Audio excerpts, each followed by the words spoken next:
बहुत सी बातें हो गई है। मैं सिर्फ थोड़ी सी इतिहास पर फोकस करूंगा। 16वीं सदी में मुगल लोग आए थे भारत में और वो ये चाहते थे कि भारत के अंदर में बहुत सारे अलग अलग हिस्से में राज मतलब साम्राज्य हैं। वो ये चाहते थे कि ये जो साम्राज्य जिनका चल रहा है राजपूत लोगों का, इनको उखाड़ करके फेंक दिया जाए, साइड में कर दिया जाए, इनको अरेस्ट दे दिया जाए 5 साल या 50 साल। जैसा बीजेपी को कांग्रेस के लोग करते कि नहीं करते, मुगल लोग भी वैसा ही चाहते थे, राजपूतों को हटा करके भारत के अंदर अलग अलग जगह पे साम्राज्य स्थापित करना। तो मुगलों का जो हेड था वो अकबर हुआ करता था और अकबर ने जो लड़ाई थी राजपूतों से, वो लड़ाई छीन करके मुगलों को लेनी थी, वो जो सत्ता थी वो। तो उन्होंने, क्या नाम था उसका पता है किसी को? मान सिंह ऐसा नाम था ना। मान सिंह को लड़ाई ठेके में दे दी थी। और सही कह रहा हूं, ये देख लेना, आप खोल के कर ले गूगल पर। तो मुगल जो सम्राट था अकबर, उसने ठेके में लड़ाई दी मान सिंह को। और वो आज आज उसको राजस्थान कहते हैं और पहले उसको राजपूताना कहते थे। तो राजपूताना की जो लड़ाई थी, उसको राजपूताना की लड़ाई को लड़ रहे थे राणा प्रताप सिंह। तो राणा प्रताप सिंह एक तरफ से राजपूताना की लड़ाई लड़ रहे थे और मुगलों की लड़ाई लड़ रहे थे राजा मान सिंह ठेके पर लेकर के। लेकिन वो जो थोड़ी बहुत मिस्टेक हो सकती है, आप सुधार कर लेने वाले, जैसा मुझे पता, मैं तो इतिहास की बात कर रही हूं, भूल चूक हो सकती है गांधी दादा। तो वो जो आर्मी थी उसकी, मुगल की आर्मी, वो 3 टुकड़ों में बिखर गई थी। वो घेरा डालना चाहते थे, किस पर? प्रताप सिंह की सेना पर वो घेरा डालना चाहते थे। 3 अलग अलग टुकड़ों में बिखरे वो। राजा जो मान सिंह था, मान सिंह मतलब मुगल, उनकी सेना के लगभग, सोचना थोड़ा आंकड़ा गणित का, 50,000 से ज्यादा लोग थे सेना में। कितने? मुगल सेना के 50,000 से ज्यादा लोग थे। उनके पास में हाथी भी थे, उटड़े भी थे, तोपें भी थी, बंदूकें भी थी, तीर भी थे, तलवार भी थे। और एक तरफ प्रताप सिंह जो राजपूताना की लड़ाई लड़ रहे थे, उनके पास में थे केवल, उनके 50,000 की तुलना में केवल 10,000 लोग थे। कितने? ओनली 10,000।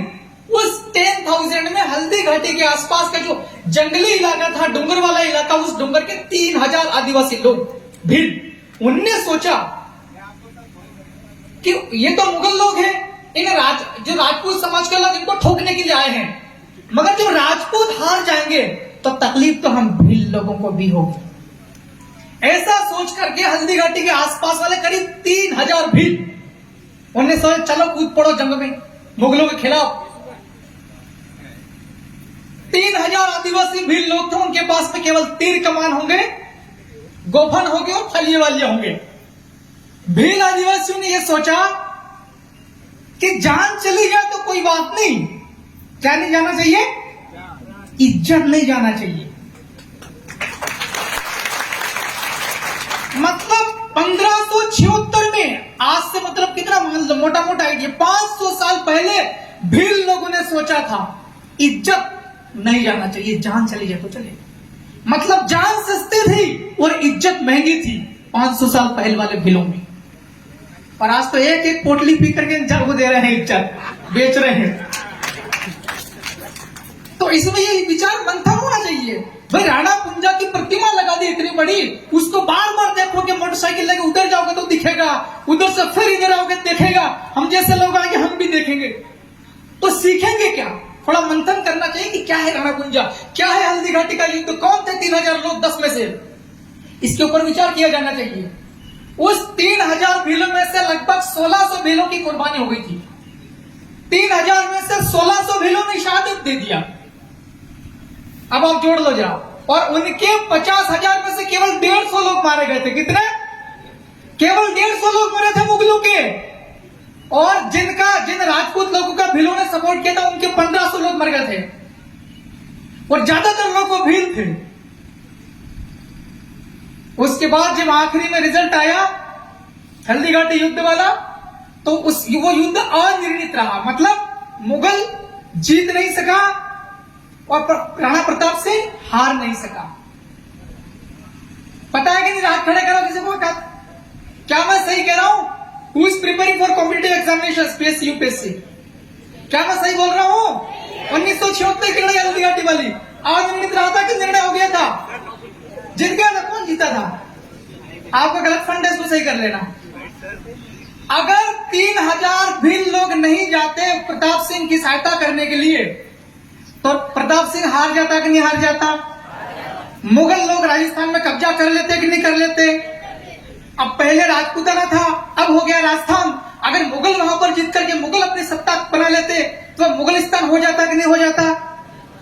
आज अपन कांति दादा को बोलते, कांति दादा कहां से आए? कांति दादा गर्व से बोलते हम मुगलिस्तान से आए। बोलते कि नहीं बोलते? अगर वो लड़ाई हार जाते तो, अगर वो लड़ाई हार जाते तो, सही है कि नहीं? तो आज अगर राजस्थान का नाम भी कायम है तो राणा पंजाब भील की वजह से 1500-1600 भील लोगों ने शहादत दिया, उसकी बदौलत आज राजस्थान का नाम भी है। तो भाई लोगों, मैं अपनी बात खत्म करूंगा, इच्छा आ गया है मेरे ख्याल से। मैं तो छोटी सी इतिहास की बात करने आया था। शॉर्टकट में कौन पुलिस पटवारी 3 स्टार 2 स्टार खड़े थे। भैया सुन लेना, यह अनुसूचित इलाका है, 5वीं अनुसूची वाला भारत का। वैसे अगर बात करें तो हमारे यहाँ पर परंपरागत कानून चलते हैं, ट्रेडिशनल राइट्स हमारे पास में। आपका अगर पुलिस वाला कोई भी, चाहे कितना बड़ा अधिकारी हो, पटवारी हो, चाहे तहसील वाला हो, चाहे कलेक्टर वाला हो, अगर आपको बामनी के अंदर में या किसी को गांव में अगर आपको जाना है, आप बिना कोतवाल की सूचना करें, आप पहली बार तो आइए ही मत।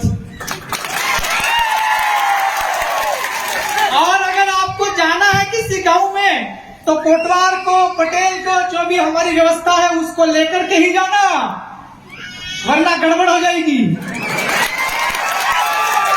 और सुनने में आ रहा था 5 तारीख को प्रोग्राम था।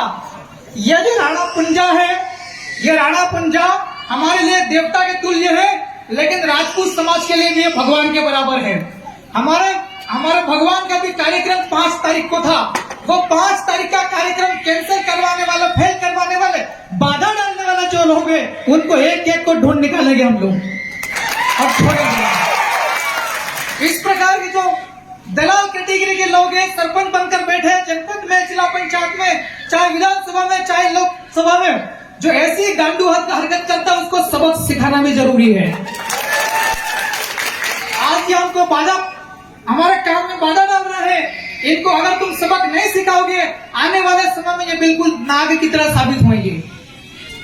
अभी कांतिलाल भूरिया जी का स्टेटमेंट चल रहा है फेसबुक पर। गुमान सिंह जी डामोर सांसद साहब बोलते हैं जयस वाले तो ईसा मसीह वाले, और कांतिलाल जी भूरिया कांग्रेस वाले बोलते हैं जयस वाले तो हमारे साथ में। मतलब ये जूते मांग रहे कि नहीं मांग रहे? बड़े बड़े नेता। आप लोग अगर बात हो कांतिलाल जी भूरिया से तो बोलना कि उसका छोरा है विक्रांत भूरिया, उसको युवक कांग्रेस का प्रदेश अध्यक्ष बनाया है। वो किसकी वजह से? झाबुआ जयस की वजह से उसको प्रदेश अध्यक्ष बनाया है।